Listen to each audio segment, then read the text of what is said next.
তবে আজ আমি কাঁদছি কেন জানো? শোনো, শিশুকাল থেকে না আমি এমন একটা মানুষের কথা শ্রবণ করে এসেছি,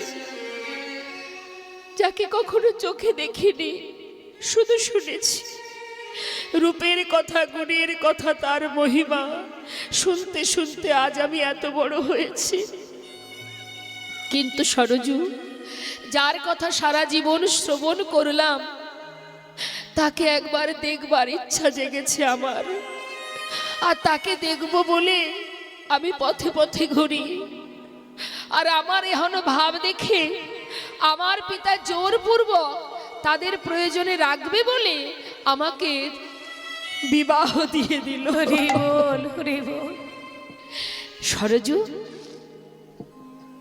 তুমি তো আমার সহধর্মিণী। তোমার কাছে আজকের দিনে আমি